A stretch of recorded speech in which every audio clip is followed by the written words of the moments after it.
Bonjour, ici le pasteur Joël Spinks et bienvenue à Vie de foi, une édition spéciale pour la jeunesse.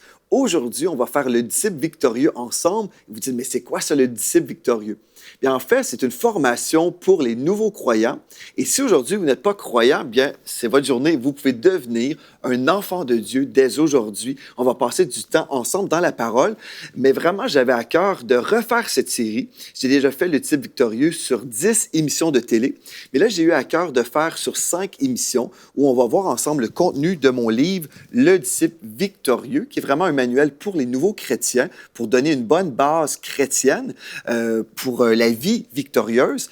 Et vous savez, en fait, plusieurs chrétiens sont dans nos églises, mais n'ont jamais reçu une formation pour nouveaux croyants. Donc, j'ai eu des gens, après 30 ans de vie chrétienne, me disaient « Ma vie a changé à partir de ce livre-là, à partir de la formation. » D'autres personnes également sont parmi nous dans nos églises, mais ne sont pas nés de nouveau, n'ont pas vécu le miracle de la nouvelle naissance. Entre autres, il y a un jeune homme dans notre église qui a été vraiment toute sa vie à l'église, mais c'est par le cours, le disciple victorieux, qu'il a compris le salut. Donc, aujourd'hui, ce cours-là est donné dans plusieurs églises. Et puis, je dis gloire à Dieu pour ça, parce que notre cœur, c'est de former des disciples. Des fois, on évangélise, bien des fois, on devrait constamment évangéliser, mais des fois, on est comme satisfait de faire une profession de foi, où on demande à la personne de prier avec nous, ce qui est bien, la personne s'engage avec Dieu, mais ensuite, ce qui se produit, souvent, on abandonne la personne, on l'abandonne et un nouveau bébé, imaginez si vous aviez un bébé naissant et puis vous l'abandonnez sur la rue, bien ce bébé va mourir. Et souvent, c'est ça qu'on a fait dans nos églises évangéliques. On a fait une prière de repentance, on a invité la personne à se donner à Jésus-Christ et puis on l'abandonne. Et au final, l'Église ne progresse pas, le royaume de Dieu ne progresse pas. Et Dieu ne nous appelle pas à faire des professions de foi dans les nations, mais des disciples. Donc c'est pour ça, aujourd'hui, on commence le cours, le disciple victorieux. Mais ce n'est pas simplement un cours, c'est vraiment une fondation pour toute la vie chrétienne. C'est pour ça que vous soyez un nouveau chrétien ou un vieux chrétien, cette formation est vraiment très importante pour nous tous parce qu'on devient de plus en plus mature dans les voies de Dieu et établi dans la vérité. Donc, c'est vraiment un privilège pour moi. J'aimerais premièrement commencer avec un verset dans la parole de Dieu, dans Matthieu 28 au verset 19. Ici, nous lisons « Allez, faites de toutes les nations des disciples, les baptisant au nom du Père, du Fils et du Saint-Esprit. » Et au verset 20, nous lisons « Et enseignez-leur à observer tout ce que je vous ai prescrit, et voici, je suis avec vous tous les jours jusqu'à la fin du monde. » Bien, gloire à Dieu pour ça. Donc, Dieu nous appelle à faire des disciples, et c'est ça qu'on va faire aujourd'hui. Et vraiment, c'est une série qui va s'adresser également à la jeunesse. J'étais dans notre rayon de jeunesse à l'Église vendredi passé, et comme j'étais là à l'Église, j'avais vraiment à cœur de faire une série spécialement pour la jeunesse. Mais si vous dites, ben moi, je ne suis pas vraiment jeune, bien, on peut toujours avoir un cœur qui est jeune, et cette série, elle est bonne pour tous les âges, en fait. Donc, on va commencer dans notre premier thème qu'on va aborder aujourd'hui. Je vous rappelle, on parle, en fait, de la formation dans le disciple victorieux. Et puis aujourd'hui, on va répondre à la question, est-ce que Dieu s'intéresse à moi? Bien, j'aimerais vous le dire dès le départ, Dieu s'intéresse à vous. Amen. Dieu s'intéresse à vous. Vous savez, dans la parole de Dieu, dans Luc 12, verset 7, nous lisons que même les cheveux sur notre tête sont comptés. Dieu s'intéresse tellement à nous, il nous aime avec un amour éternel. Donc aujourd'hui, si vous vous posez la question, est-ce que Dieu a vraiment un plan pour ma vie? Est-ce que je suis un accident? Sachez ceci, que vous n'êtes pas un accident. Dieu vous aime, oui, avec un amour éternel. Il a prévu également des projets de paix pour votre vie, non de malheur, afin de vous donner un avenir et de l'espérance. C'est ça qu'on retrouve dans Jérémie 29, verset 11. Mais l'affaire qu'on doit comprendre, la chose très importante que nous devons tous saisir, même si Dieu nous aime, même si Dieu a un plan pour notre vie, Dieu dresse un choix devant nous. Tous ceux qui vont se retrouver dans la présence de Dieu un jour, bien, ce ne sont pas les personnes qui sont parfaites en eux-mêmes, ce ne sont pas les personnes qui sont meilleures que leurs voisins. Non, en fait, c'est toutes les personnes qui ont choisi de faire de Jésus le Seigneur de leur vie. Dans Deutéronome 30 au verset 19, nous lisons « J'en prends aujourd'hui à témoin contre vous le ciel et la terre. J'ai mis devant toi la vie et la mort. » Voilà, Dieu a placé devant nous un choix. La vie ou la mort, la bénédiction ou la malédiction. Choisis la vie afin que tu vives toi et ta postérité. Donc Dieu nous met devant un choix et là, il nous dit « Choisis la vie afin que tu vives. » Pourquoi? Parce que Dieu nous aime et Dieu vous aime et Dieu, oui, certainement, il s'intéresse à vous. Mais là, ce qu'on on doit comprendre, en fait, si Dieu s'intéresse à moi, c'est très bien, mais comment faire maintenant pour avoir cette relation avec lui? Comment faire pour vraiment le connaître? Bien, la première chose que je dois comprendre, c'est que l'être humain est perdu sans Dieu. Nous sommes tous perdus sans Dieu. Dans Romains 3, verset 23, nous lisons, en fait, tous ont péché et sont privés de la gloire de Dieu. Le péché, c'est simple. Le péché, ça veut simplement dire qu'on a manqué le but de Dieu. Ce qui est parfait n'est pas péché, mais ce qui est imparfait, c'est le péché. Donc, il y a une cible et nous, dans nos efforts personnels, nous manquons cette cible-là. Donc, nous péchons, nous commettons des péchés. Et si on comprend que tous ont péché et sont privés de la gloire de Dieu, bien là, on veut chasser le péché de notre vie, on veut être réconcilié avec Dieu. Dans Jean 8, verset 44, le Seigneur Jésus a dit, « Vous avez le Père, comme Père, le diable. » Donc, Jésus a parlé aux gens qui ne connaissaient pas Dieu, les personnes religieuses qui connaissaient beaucoup de choses sur Dieu. Mais Jésus a parlé à ces religieux et puis il a dit, « Vous avez comme père le diable. » Et des fois, on entend parler que nous sommes tous des enfants de Dieu. Ça, c'est un mensonge. C'est un mensonge. Nous ne sommes pas tous enfants de Dieu. Nous sommes tous des créatures de Dieu, mais c'est seulement les personnes qui décident de donner leur vie à Jésus-Christ qui peuvent devenir enfants de Dieu. Je vais vous lire en fait dans Jean chapitre 1 au verset 12, un texte hyper important. Jean chapitre 1 verset 12. « À tous ceux qui l'ont reçu, à ceux qui croient en son nom, elle a donné le pouvoir de devenir enfants de Dieu, lesquels sont nés non du sang, ni de la volonté de la chair, ni de la volonté de l'homme, mais de Dieu. » Qu'est-ce que ça veut dire ça? En fait, on parle ici qu'on peut devenir un enfant de Dieu en passant par une expérience qu'on appelle la nouvelle naissance qu'on retrouve dans Jean 3, 3. OK. On vient tous au monde par le biais des parents biologiques, un père et une mère. Si nous sommes là, forcément, il y a eu un père et une mère. Bon, mais étant des descendants d'Adam, nous sommes tous des pécheurs à l'origine. Quand on vient au monde, nous sommes tous pécheurs. C'est-à-dire, on va tous faire des fautes, on va tous commettre des erreurs, n'est-ce pas? Et vous savez, quand on élève nos enfants, on n'a jamais besoin d'enseigner à nos enfants sur comment commettre des péchés, comment être rebelle, comment désobéir. Bien, la rébellion, la désobéissance vient tout à fait naturellement, n'est-ce pas? Bon, mais ceci dit, puisque nous sommes tous pécheurs à l'origine, Dieu qui est amour, et Dieu qui a dit en fait que tous ont péché, sont privés de la gloire de Dieu, on comprend en fait que le salaire du péché, c'est la mort. C'est ça qui est terrible. Mais Dieu qui nous aime, il ne veut pas qu'on soit dans le péché, il ne veut pas qu'on soit dans la mort, il veut qu'on soit pardonné de tous nos péchés. Mais pour être pardonné, nous devons devenir enfants de Dieu. On doit passer par l'expérience miraculeuse de la nouvelle naissance. Ceci veut dire, bon, oui, je comprends que j'ai eu des parents biologiques, mais là, ces parents-là m'ont communiqué ou m'ont transféré la nature pécheresse. Pour aller au ciel, je dois devenir parfait comme mon Père céleste est parfait. Je dois passer par l'expérience de la nouvelle naissance. Ceci veut dire que je dois être adopté dans la famille royale de Dieu. Je dois être adopté comme l'un de ses enfants. Et comment faire? Comment être adopté dans la famille de Dieu? Je dois le recevoir dans ma vie. Je dois croire dans le nom de Jésus. Et là, si on dit, mais OK, mais comment ça fonctionne? Croire en Jésus, le recevoir, comment ça fonctionne au juste? Bien, si je comprends que Jésus est venu sur cette terre avec un but très précis, il est venu pour détruire les œuvres du diable. Il a paru afin de détruire les œuvres du diable. Nous savons que le péché, c'est l'œuvre du diable. Le péché, tout ce qui vient du péché, la mort qui en suit. Bien, Jésus a paru afin de nous sauver. Il a vu en fait notre situation désastreuse dans le péché, dans la mort éternelle. Et Dieu dans le ciel a vu notre état sur la terre, sachant qu'on avait été rebelles, nous les êtres humains. Et puis Dieu, qui est amour, le savait très bien qu'il y avait une sentence sur notre tête. Le salaire du péché, c'est la mort. Mais par amour pour nous, il a dit, non, moi, je vais aller payer leur sentence. Je vais payer leur dette. Si le salaire du péché, c'est la mort, je vais mourir à leur place. Je vais recevoir sur moi-même le châtiment de leur péché, leur punition. Je vais payer pour eux. Donc, Dieu est venu sur la terre. Il a envoyé son Fils Jésus-Christ. Dieu le Père a envoyé son Fils Jésus-Christ, un homme 100% homme et 100% Dieu. On va voir ça dans les émissions qui vont suivre. Mais il est venu s'incarner sur la terre, vivant une vie parfaite, ne commettant jamais une seule faute. Il était parfait, sans péché. Et c'est ça qu'il a qualifié dans le sens, il a pu payer pour notre dette parce qu'il ne payait pas pour la sienne. Donc Jésus est mort sur une croix. Lui qui était innocent, lui qui n'avait jamais commis une seule faute. Il a été flagellé, il a été meurtri pour nous. Il a payé le prix jusqu'à la mort. Et puis lorsqu'il s'est donné sur la croix, nous savons très très bien qu'il aurait pu appeler une myriade d'anges, il aurait pu être secouru. Il n'était pas obligé de payer notre dette, mais par amour pour nous.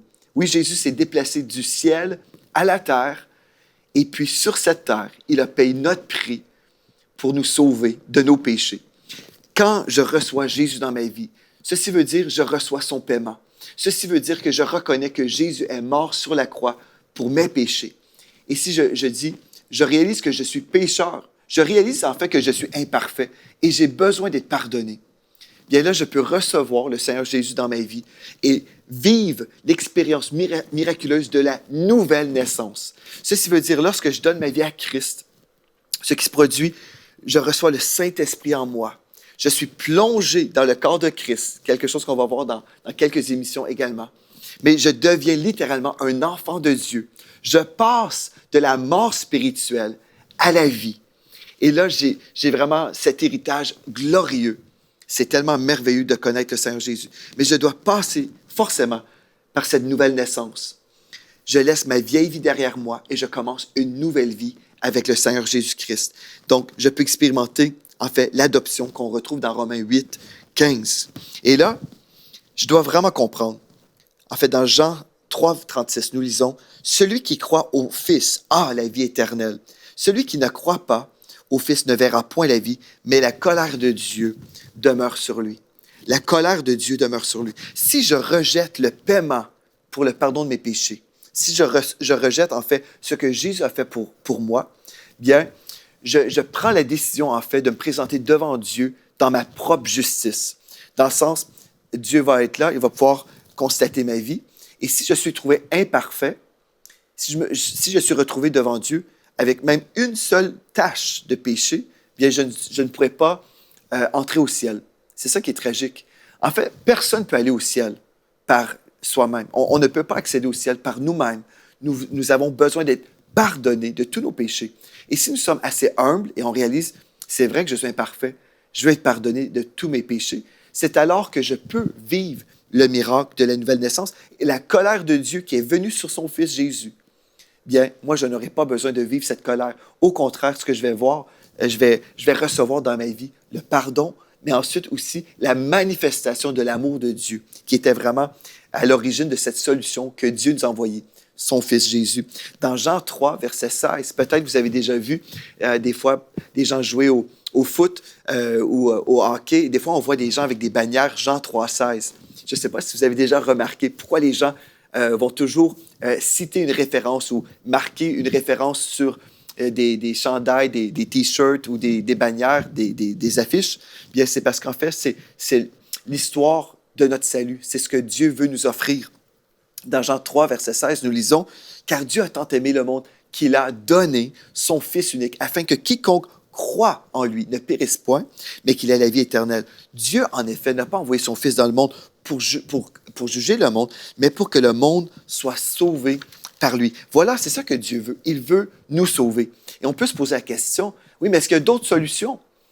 J'entends parler de Jésus, qu'il est mort sur la croix pour payer ma dette de péché, mais est-ce que je peux croire dans un autre Dieu et bénéficier du pardon des péchés? Bien, non, il n'y a aucune autre solution. Jésus l'a dit lui-même dans Jean 14, verset 6. Jésus a dit « Je suis le chemin, la vérité et la vie. Nul ne vient au Père que par moi. » Donc Jésus l'a dit « Je suis le chemin, la vérité et la vie. » Dieu nous a dit « Choisis la vie. » Donc, on doit choisir Jésus, qui est la vie. Il n'y a aucun autre chemin. Et dans Actes 4, verset 12, nous lisons « Il n'y a de salut en aucun autre, il n'y a sous le ciel aucun autre nom qui a été donné parmi les hommes par lequel nous devions être sauvés. » N'est-ce pas merveilleux de savoir que la Bible nous dit explicitement « Jésus est l'unique chemin pour recevoir le pardon de nos péchés. et pour être réconcilié avec Dieu. Donc, c'est la volonté de Dieu pour vous aujourd'hui d'être sauvé. Et en fait, dans 2 Pierre 3,9, la Bible nous dit également que Dieu ne veut pas qu'aucun périsse, mais que tous arrivent à la repentance. Aujourd'hui, est-ce que vous voulez vraiment aller au ciel? Est-ce que vous voulez passer l'éternité avec Dieu éternellement? Oui, dans le ciel, mais même aujourd'hui, bénéficier de cette relation avec Dieu tous les jours. J'aimerais vous dire que Dieu vous aime. Mais pour recevoir le pardon des péchés, on doit se repentir. Et qu'est-ce que ça veut dire, se repentir? C'est très, très simple. La repentance veut dire qu'on va changer d'idée. Si je m'en allais dans une direction, la direction de la mort, et je vais aller au ciel, je dois choisir la direction de la vie. Je dois me détourner du chemin de la mort. Je dois me détourner de la vie du péché et choisir le Seigneur Jésus-Christ et la vie qu'il veut me donner. Là, on arrive à un texte hyper important dans la parole de Dieu. C'est dans Éphésiens, chapitre 2, versets 8 à 10. Ici, là, vous allez vraiment comprendre quelque chose de merveilleux. Voilà la différence entre la vie religieuse et la vie véritable, la relation que Dieu nous invite à vivre. La Bible nous dit, en fait, c'est par la grâce que vous êtes sauvés. Le mot grâce nous parle d'une faveur non méritée. Donc, c'est par une faveur que nous sommes sauvés. Quand je parle du salut, je parle de cette relation avec Dieu, passer l'éternité avec Dieu au ciel, être secouru de nos péchés. Donc, je parle de la délivrance de tout ce que Satan a voulu faire. Satan veut vous tuer. Il veut que vous passiez l'éternité dans les flammes de l'enfer. Il veut vous éloigner de Dieu. Il veut que vous marchiez dans la mort et dans la dépression. Le diable veut vous détruire. Ultimement, c'est ça. Mais Jésus vous aime et il veut que vous puissiez vivre la vie abondante avec lui. Mais la Bible nous dit, c'est par la grâce que vous êtes sauvés, par le moyen de la foi. Et le texte nous dit, cela ne vient pas de vous. Ce n'est point par les œuvres afin que personne ne se glorifie. Souvent, les gens religieux vont dire, bien, moi, je pense que je vais aller au ciel parce que je fais des bonnes choses. Je pense que je vais mériter mon ciel. Mais la Bible nous dit vraiment très clairement que c'est une faveur non méritée. Ce n'est point par nos œuvres. Donc, on ne peut rien faire pour gagner notre ciel. On ne peut jamais faire assez de bonnes choses pour mériter le ciel. Même si vous êtes une bonne personne, vous pensez que vous êtes une bonne personne, mais une seule faute, un seul péché, vous disqualifie du ciel. Imaginez si nous rentrons tous au ciel avec un petit péché, 2, 3 petits péchés. Bien, le ciel, ça va être comme la terre. On va se retrouver avec des criminels, des meurtriers. On va se retrouver avec des gens qui commettent des péchés. Mais au ciel, il n'y aura pas de péché, il n'y aura pas de mort. C'est la vie éternelle, la paix, la joie, la paix. Mais pour vivre la gloire céleste, nous devons être pardonnés.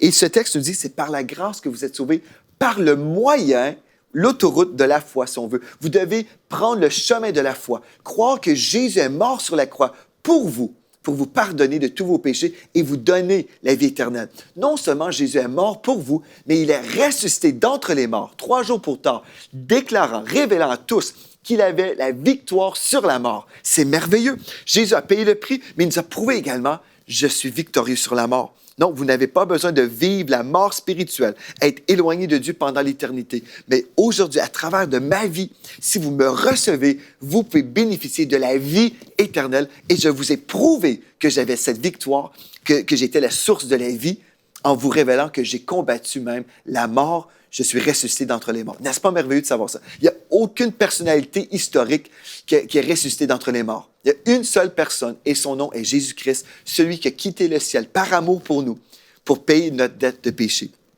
Donc, c'est par la grâce que vous êtes sauvés, par le moyen de la foi. Cela ne vient pas de vous. Ce n'est pas parce que je donne de l'argent aux pauvres. Ce n'est pas parce que je vais à l'église. Ce n'est pas parce que je me suis fait baptiser. Ce n'est pas parce que j'ai fait telle ou telle chose. Non, ce n'est pas par les œuvres. Cela ne vient pas de vous. Ce n'est point par les œuvres, afin que personne ne se glorifie, car nous sommes son ouvrage ayant été créé en Jésus-Christ pour de bonnes œuvres. Ce que je dois comprendre, ce n'est pas parce que je fais des bonnes choses que je peux être pardonné. Non, c'est parce que Jésus a fait une bonne chose pour moi. Il s'est donné pour moi. Et si je crois, et si je reçois, là, je peux recevoir par la foi la grâce d'être sauvé. Et là, je vais faire des bonnes choses. Oui, je vais aller à l'église. Oui, je vais lire la parole. Oui, je vais prier, évangéliser. Oui, je vais faire des bonnes choses, mais parce que je suis reconnaissant que j'ai reçu le don de la vie éternelle. Ce n'est pas pour avoir le don de la vie éternelle, parce qu'un don, c'est un cadeau. Donc, je reçois par la foi et ensuite, je laisse le Saint-Esprit me changer, me transformer et je marche avec le Seigneur Jésus-Christ tous les jours de ma vie parce que je suis tellement reconnaissant d'avoir reçu le don de la vie éternelle. Voilà la différence entre la religion et une relation véritable. La religion vous dit, faites ceci, 1, 2, 3, 4, 5, faites ces choses-là et si vous faites les choses correctement, Dieu va vous approuver, il vous sauvera. Ça, c'est la religion. Mais la Bible nous dit, vous êtes imparfait, vous avez besoin d'être pardonné. C'est tout. Et là, vous recevez le pardon et ensuite, vous déclarez de votre bouche que vous faites de Jésus-Christ le Seigneur de votre vie. Le Seigneur veut dire qu'il devient le maître de votre vie. Vous avez le choix aujourd'hui, vous pouvez donner votre vie à Jésus-Christ, mais une fois que vous dites oui à Jésus-Christ, vous ne vous appartenez plus, vous appartenez au Seigneur Jésus. Vous prenez la décision, à partir de ce jour, je deviens un esclave de Christ. Ce n'est plus moi qui vis, c'est Christ qui va vivre en moi. Donc après ça, là, ce n'est pas moi qui va décider. Est-ce que je vais fumer? Demande à Jésus. Est-ce que je devrais fumer? Est-ce que je devrais prendre de l'alcool? Est-ce que je devrais commettre toutes sortes de péchés? Le Saint-Esprit qui est en moi va me dire, non, éloigne-toi de ces choses-là. Cesse de faire telle chose. Est-ce que je devrais aller à l'Église? Le Saint-Esprit va vous dire oui, parce que la Bible nous dit d'aller à l'Église. Donc, le Saint-Esprit va nous enseigner ces choses-là. Mais je prends une décision et après, c'est à moi de consulter Dieu tous les jours de ma vie pour savoir comment avancer. On parle de la Seigneurie de Christ. On parle que Jésus devient le maître de notre vie. Alléluia! Donc, c'est par la grâce que vous êtes sauvés par le moyen de la foi. Vous croyez que Christ est mort et ressuscité. Tout ça, c'est une question de cœur. Et là, on arrive au point hyper important, Romains, chapitre 10, versets 9 et 10. Comment faire maintenant pour être sauvé? Bien, la Bible nous dit, si tu confesses de la bouche le Seigneur Jésus et si tu crois dans ton cœur que Dieu l'a ressuscité des morts, tu seras sauvé. Au verset 10, « Car c'est en croyant du cœur qu'on parvient à la justice. » C'est-à-dire, on était pécheurs autrefois, mais là, d'un seul coup, si je crois et je confesse que Jésus est mon Seigneur, là, ce qui se produit, je quitte le monde du péché, je ne suis plus un pécheur, mais d'un seul coup, je deviens juste, je deviens un saint, je suis totalement pardonné d'un seul coup. Donc, c'est en croyant du cœur qu'on parvient à la justice et c'est en confessant de la bouche qu'on parvient au salut. Gloire à Dieu. Donc, vous pouvez prendre la décision dès aujourd'hui de devenir un enfant de Dieu et ensuite même être certain d'aller au ciel. Aujourd'hui, j'aimerais vous poser la question. Est-ce que vous aimeriez donner votre vie à Jésus-Christ dès aujourd'hui? Si votre décision est oui, j'aimerais vous inviter à prier avec moi. Vous allez prendre la plus importante décision de toute votre vie. Des fois, on pense, c'est important de bien choisir l'épouse que je vais avoir, la femme que je vais marier. Et ça, c'est vrai. C'est très important. Mais avant ça, ce qui est plus important, c'est notre décision pour Jésus-Christ. Parce que si je décide Jésus, ensuite, Jésus va m'aider à décider pour mon épouse, pour mon travail, pour l'école que je vais fréquenter, pour le travail que je vais exécuter dans la vie. Le Saint-Esprit va être là pour me diriger en toutes choses. Donc, je dois chercher premièrement le royaume de Dieu et sa justice et toutes les autres choses. Dieu va s'en charger. Mais je dois chercher Dieu premièrement. Je dois m'abandonner et lui donner ma vie. Donc, aujourd'hui, je vous pose la question. Peut-être vous dites, moi, je vais à l'Église. Mais je pensais que c'est en allant à l'Église que j'étais sauvé. Non, ce n'est pas parce que vous allez à l'Église. Si c'était parce qu'on allait à l'Église, Jésus aurait dit, Jésus aurait resté au ciel, il aurait dit, écoutez tout le monde, allez à l'Église. Et si vous allez à l'Église, si vous êtes assez bon, vous pourrez rentrer au ciel. Mais Jésus le savait que ce n'était pas la solution. Oui, on va à l'Église. Oui, on prie. Oui, on va lire la Bible. Oui, on va faire des bonnes choses. Mais Jésus devait mourir pour satisfaire la justice de Dieu. Le salaire du péché, c'est la mort. Et vous dites, mais pourquoi le salaire du péché, c'est la mort? C'est la loi divine. La sainteté nous donne la vie, mais le péché, vraiment, nous détruit. Le péché a une conséquence, c'est la mort. Vous savez, Dieu a dit à son homme Adam, dans le jardin d'Éden, il a dit, le jour où tu mangeras du fruit défendu, c'est le jour que tu mourras. Et puis on a vu, à partir de ce jour, il est mort spirituellement, donc il a été éloigné, séparé de Dieu, mais même son corps a commencé à mourir. Aujourd'hui, nous pouvons être réconciliés avec Dieu. J'aimerais ça vous reposer la question. Est-ce que vous êtes prêt à donner votre vie à Jésus? Même si vous allez à l'Église, Peut-être vous êtes très religieux, mais peut-être vous n'avez pas cette relation avec le Seigneur Jésus-Christ. Donc, on va prier ensemble. Je vous invite à ouvrir votre cœur maintenant et répéter après moi cette prière avec sincérité. Dites, Seigneur, aujourd'hui, je réalise que je suis pécheur en besoin d'être sauvé. Je veux être pardonné de tous mes péchés. Je veux commencer une vie nouvelle. Je reçois maintenant le pardon de tous mes péchés. Je déclare de ma bouche que je crois que Jésus est mort sur la croix pour payer ma dette de péché. Je te donne ma vie, Père. Prends ma vie et fais de ma vie un chef-d'œuvre pour toi. Dans le nom de Jésus, j'ai prié. Amen. Gloire à Dieu. Si vous avez fait cette prière avec sincérité, gloire à Dieu, c'est aussi simple que ça. Vous êtes devenu un enfant de Dieu. Vous avez été adopté dans la famille royale de Dieu. N'est-ce pas merveilleux? Le Saint-Esprit est venu vous habiter lorsque vous avez dit oui à Jésus. Vous dites, mais c'est simple, Pasteur Joël. Juste dire oui, une simple prière, c'est simple pour nous. C'est simple pour nous de recevoir le don de la vie éternelle. Mais Jésus a payé un très grand prix. Il a payé en livrant sa vie sur la croix pour nous. Il a tout abandonné pour nous, par amour pour nous. Et aujourd'hui, oui, c'était simple, prier. Mais maintenant, ce n'est plus moi qui vis, c'est Christ qui vit en moi.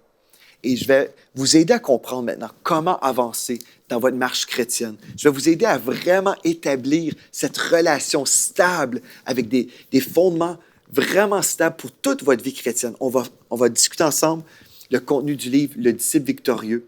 Mais si vous avez pris avec moi aujourd'hui, vous avez pris cette décision aujourd'hui, bien, écrivez-moi, dites, Pasteur Joël, j'ai pris avec toi, j'ai donné ma vie au Seigneur Jésus-Christ aujourd'hui dans l'émission Vie de foi. Écrivez-moi à videfoi@emcitv.com, donc videfoi@emcitv.com et dites-moi vraiment que vous avez pris cette grande décision qui va changer toute votre vie. Et je vais me réjouir avec vous. Les anges au ciel se réjouissent en ce moment. Et aussi, notre ministère, on va tous se réjouir. Tout le monde à EMCI, on va tous se réjouir du fait que vous avez accepté le Seigneur Jésus-Christ parce que vous avez pris la meilleure décision de toute une vie.